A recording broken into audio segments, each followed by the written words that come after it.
आए हैं हम खेड़ा की बनी की तरफ। ये जो खेड़ा की बनी कहाँ पर है? खेल स्टेडियम खेड़ा, यहाँ पर दिखाएंगे हमारे कैमरामैन भाई साहब। और इसके सामने से अब हम बाबा जी के आश्रम में हम एंट्री कर रहे हैं और बाबा जी के आश्रम में जाके देखेंगे कि किस प्रकार से जो बाबा जी की तपी है यहाँ पर तपस्या की गई है। और आज हम जानेंगे विनोद कुमार जी से जो यहाँ पर इस मुद्दे पे प्रकाश डालेंगे, बताएंगे जानकारी यहाँ पर कि किन्होंने पहले यहाँ पर तपस्या की है और अब जो तपस्या कर रहे हैं वो भगत जी, उनका नाम क्या है? तो राम राम, सारा नाम है ताराबाई विनोद शिवानी। आज हम पहुंचे हैं खेड़ा गांव में। यहाँ पर जो स्थान है जहाँ पर बाबा जी तपस्या कर रहे हैं, ये पहले यहाँ पर दादी गौरी का स्थान था, यानी कि दादी गौरी का मंदिर। और यहाँ से ठीक आज से 14 साल पहले यहाँ पर एक संत आए थे, इन्होंने यहाँ पर तपस्या की थी, जिनका नाम महाराज बंटी नाथ था।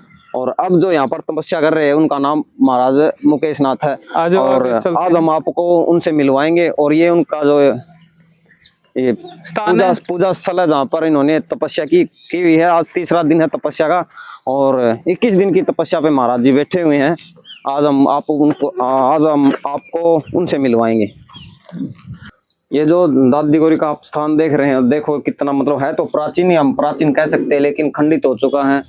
एक जो टैंड है ये है और इसके ऊपर मतलब कोई अच्छी सी व्यवस्था नहीं है। राम राम से एक ही गुजारिश करूंगा कि भाई थोड़ा सा सहयोग करके, ज्यादा नहीं, थोड़ा सा सहयोग करके इसको बस पक्का करवा दे, ज्यादा नहीं। तो आप गाम राम का बहुत बहुत धन्यवाद रहेगा। और अब हम मिला रहे हैं आपको जो यहाँ के जो संत है उनसे, जो यहाँ पर तपस्या में बैठे हुए हैं, उनसे आपको आप मिला रहे हैं। गुरु जी से मिलेंगे जो भगत जी है मुकेश दास जी। तो गुरु जी सबसे पहले जय गुरु गोरखनाथ। जय गुरु गोरखनाथ। तो जो तपस्या शुरू करी है गुरु जी, आपके गुरु जी का नाम जानना चाहते हैं। जो आपके गुरु जी का नाम है वो बताएं। बालकदास गुरु जी है। और जो आपने तपस्या शुरू करी है गुरु जी, ये समाज में जो उद्धार करने की जो आपकी सोच है, ये किस प्रकार से बनी? जल कल्याण के लिए, भाई सब के लिए, हर छोटे से लेके बड़े से, जीव से लेके जीव जंतु तक। किस समय के बाद, जैसे कितने दिनों की तपस्या उसके बाद बता सकते हैं? वे 1-2 तारीख बाद में आ सकते हैं। 2 तारीख के बाद? 30 तारीख का भंडारा है। फिर 1-2 दिन तो वैसे भी टाइम लग जाए। 30 तारीख का भंडारा हमें गुरु जी से जानने को मिला है और इस भंडारे में सभी आ सकते हैं। गुरु जी ने भी बताया भी भंडारे में आ सकते हैं सभी। हाँ, सभी आ सकते हैं भंडारे में, सभी आ सकते हैं, सभी अपना सहयोग दे सकते हैं। जो भी जिस प्रकार का सहयोग है, अन्न धन और शारीरिक भी सहयोग दे सकते हैं, है ना गुरु जी? अब हम जानेंगे कि गुरु जी जो भक्ति है वो क्या गृहस्थ जीवन में भी संभव है या इसके लिए गृहस्थ जीवन को त्यागना ही पड़ता है? ये गृहस्थी जीवन में भी संभव है। सबसे बड़ी तो गृहस्थी बताई है। 2 मिनट या 5 मिनट परमात्मा का नाम लेना है, सबसे बड़ी तो गृहस्थी है। ठीक है, त्याग है भाई। हमने तो कुछ नहीं करना, सिर्फ बालक भी नहीं रखने, टब्बर भी, जो भी मन शादी नहीं करनी, मन तो सिर्फ भगवान की सेवा में सारा जीवन अर्पित करना है। जैसा कि गुरुजी ने बताया कि गृहस्थी जीवन में भी भक्ति कर सकता है इंसान। और जैसे गुरुजी बता रहे हैं कि इन्होंने तो गृहस्थी जीवन में से अलग होकर ही भगवान की भक्ति करनी है सिर्फ। और एक गृहस्थी जीवन आदमी भी भक्ति कर सकता है क्या गुरुजी? कर सकता, मैं खुद कर सकता हूँ। मेरे 2 लड़के हैं, एक लड़की गोद ली है। तो मैं बचपन से ही सेवा करता हूँ। गुरुजी जैसे बचपन से ही सेवा कर रहे हैं, तो एक गृहस्थ इंसान है, उसका क्या कर्तव्य है गुरुजी कि वो अपने जो गृहस्थ जीवन में जो भक्ति करता है कि उसको ऐसा क्या करना चाहिए कि उसकी भक्ति सफल हो, और ऐसा क्या नहीं करना चाहिए कि उसकी भक्ति जो की हुई है भक्ति है वो भी मिट्टी में मिल जाए? कि ऐसा नहीं करना चाहिए, नहीं तो आपकी जो भक्ति है वो भी व्यर्थ हो जाएगी। और क्या करना चाहिए जिससे क्या है भक्ति की हुई सफल हो जाए भविष्य में? भविष्य में नो है ना, संतुष्टि जरूरी है। हाँ, संतुष्टि होगी तो भक्ति जरूर होगी। जब साधु संत, एक आदमी एक घर संभाल सकता है, साधु संत लाखों घर संभालते हैं। किसी की समस्या है वे भी उठते हैं और जाल भी उठते हैं, सबकी सुनते हैं, सबकी मानते हैं, फिर वे उठते ही नहीं कहते। गृहस्थी में तो दो बात हो गई तो 100 किलोमीटर तक चल जाती है। और साधु संत की बात 2 किलोमीटर भी नहीं जाएगी। कह दिया ना तो तेरा काम पुआरा 25 है तो पुआरा 25 आग लगे, ठीक है। तेरी समस्या का हल हो गया तो हो गया, ठीक है। तो जैसे कि गुरुजी ने बताया, इसके बाद हम जाने कि जो आम जनता की समस्या है उस समस्या को यहाँ पर लेकर आते हैं, तब घर से क्या लेकर आना है वो और पूछ लेते हैं कि प्रसाद जो लेकर आना है वो कैसे, कितना, क्या लेकर आना पड़ता है यहाँ पर, बताना गुरु। देसी घी हो 50 ग्राम हो जी 20 ग्राम हो, अगरबत्ती, ठीक है, और पतासे, ठीक है, एक झाड़ू, ठीक है। तो जैसे कि गुरुजी ने बताया, देसी घी ला सकते हो आप अपनी इच्छा अनुसार, 50 ग्राम भी ला सकते हो, जिसकी ज्यादा मतलब है इच्छा वो ज्यादा भी ला सकता है। और थोड़ी कणक, एक झाड़ू, और उसके साथ थोड़ा प्रसाद भी। हाँ। प्रसाद में चिटकी, मखाना, ये भी मतलब कौन सा प्रसाद, पतासे हो ची मखाने, हाँ कुछ भी हो सकता है। तो आगे हम मुकेश दास जी के गुरुजी से भी 2 बातें करेंगे, उनकी अनुमति हो तो। जो अभी स्थिति है वो बिल्कुल जर्जर है स्थिति, मतलब उसका सुधार करने के लिए गांव की बहुत ही, जो गांव के सदस्य है, जो साथी है, उनकी मदद की आवश्यकता पड़ेगी। और काफी सहयोगी गांव है, गांव खेड़ा, और बिल्कुल मददगार साथी हैं। और भी जैसे एक एक करके साथी आते हैं और गुरुजियों के लिए व्यवस्था करते हैं।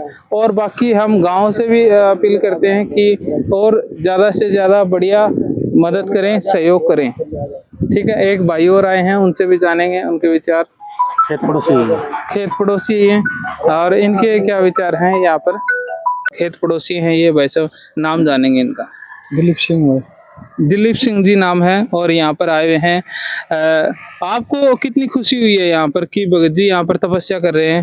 देखो भाई साहब, खुशी तो घनी है, अच्छी बात है, अभी भक्तिया काम हुआ है। ये मंदिर तैयार किया गया था और इस मंदिर की जो स्थापना करी गई थी वो अपना जो दादी गौरी का मंदिर बोल रहा है, और तो जोत लाई गई थी। कई दिन तक ऐसे चलता रहा था।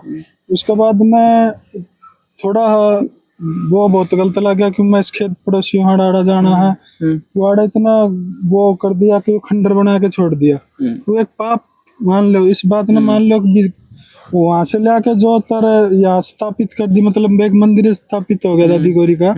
उसके बाद में वो खंडर बना दिया गया, देखभाल भी कौन करी।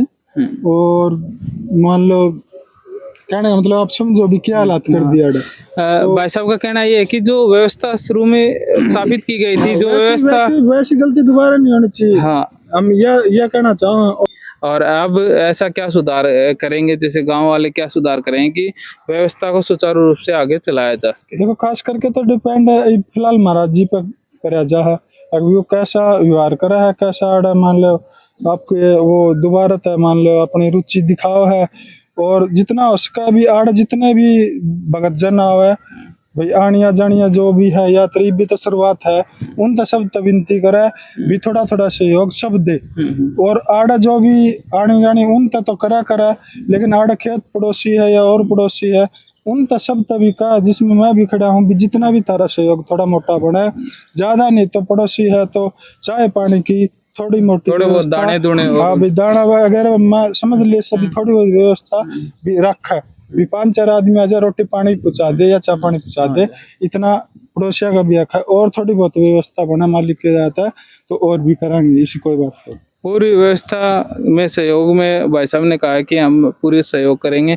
और भी जो भाई साहब कहते हैं कि अपने जो पड़ोसी खेत वाले हैं उनसे भी वो कह देंगे कि जो महाराज जी बैठे हैं उनकी थोड़ी मोटी जो व्यवस्था है उसमें सहयोग करें। ऐसे एक एक करके भी सहयोग जुटता चला जाएगा, और भी जो साथी आएंगे वो भी सहयोग करेंगे तो पूरी व्यवस्था बनी रहेगी। ये बात कहना चाहते हैं? बिल्कुल काम एक से तो देखो कोई कुछ को सहयोग सारा कराएंगे, जब थोड़ा थोड़ा बनेगा। हाँ, बूंद बूंद से सागर बढ़ता है, ईट से महल बनता, तो वही बात है भैया।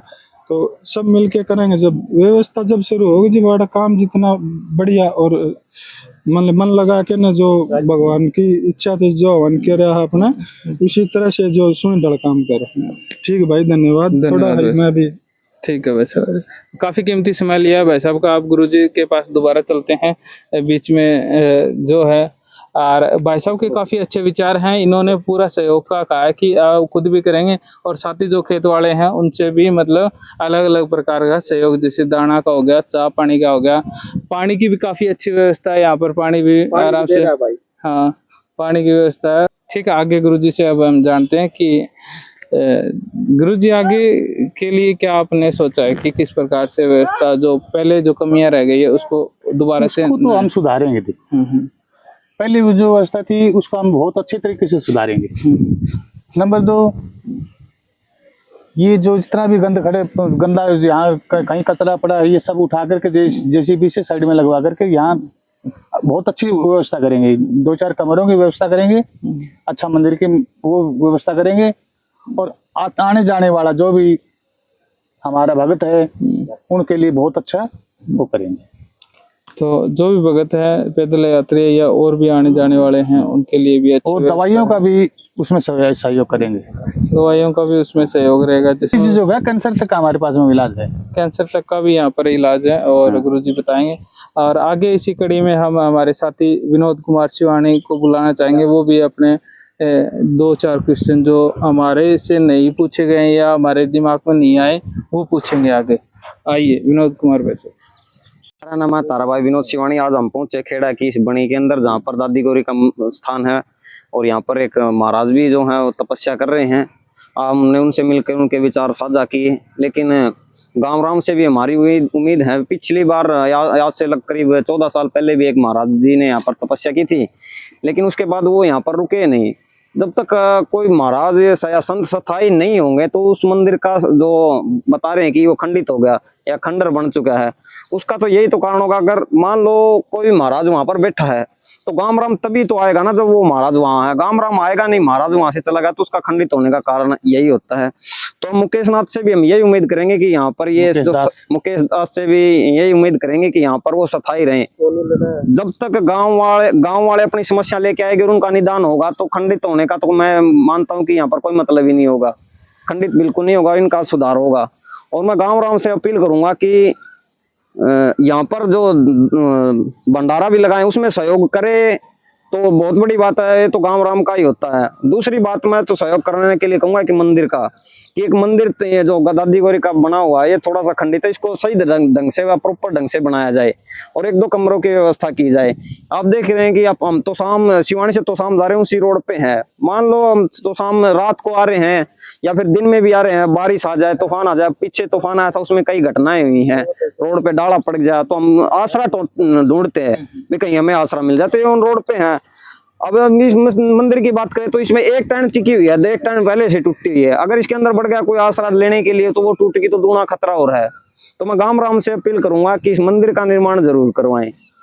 और महाराज जी से भी हम अपील करेंगे कि यहाँ पर अपना जो है जो स्थायी डेरा रखे। और गांव राम से उम्मीद ये भी करते हैं कि देखो अब फसल का टाइम था, सभी के घर में फसल है, फसल हुई है, दाने आए हैं। पहला तो नहीं पैसा तो पाछा चढ़ने लगा, पहले दाने ही दिया कर दे, क्योंकि रात बिरात ना महाराज जी के पास आ जाओ तो दाना यानी अंधन के भंडार भरे रहने चाहिए। महाराज जी पहला यही कहते कि तेरे अंधन के भंडार भरे रहे। अगर यहाँ पर अंधन का भंडार भरा होगा ना तो भी मतलब महाराज जी भी स्थायी रहेंगे और आने वाले जो लोग हैं उनको भी मतलब एक सर्टिफिकेशन संतुष्टि होगी। अब जैसे हम बात करें कि स्थायी ना होने का कारण ही यही होता है कि ना तो गाम राम आएगा। गाम राम कई बार क्या होता है कि जाके भी ना पूछता, और 4 आदमी आगे महाराज जी को खुद के लिए खाने के लिए नहीं आवे। महाराज जी ये थोड़ी नहीं कहेगा कि भी रुको मैं गांव से आपके लिए चून लेके आता हूँ या दाने लेके आता हूँ। अगर घर यहीं पर आप हमारे यहीं पर व्यवस्था है रोटी की, सब्जी की, पानी की। हम देख रहे हैं कि यहाँ पर पानी की व्यवस्था नहीं है। भाई साहब ने पानी की व्यवस्था कराई है, तो पानी की भी व्यवस्था होनी जरूरी है। एक टंकी बनाने की भी बहुत आवश्यकता है। मैं तो कहूँगा एक टंकी भी जरूर बनवाए इस बनी के अंदर। गाँव राम से भी मेरी उम्मीद है। तो ज्यादा ना कहते मैं अपनी वाणी को विराम देते हुए जय गुरु गोरखनाथ, जय दादी गौरी।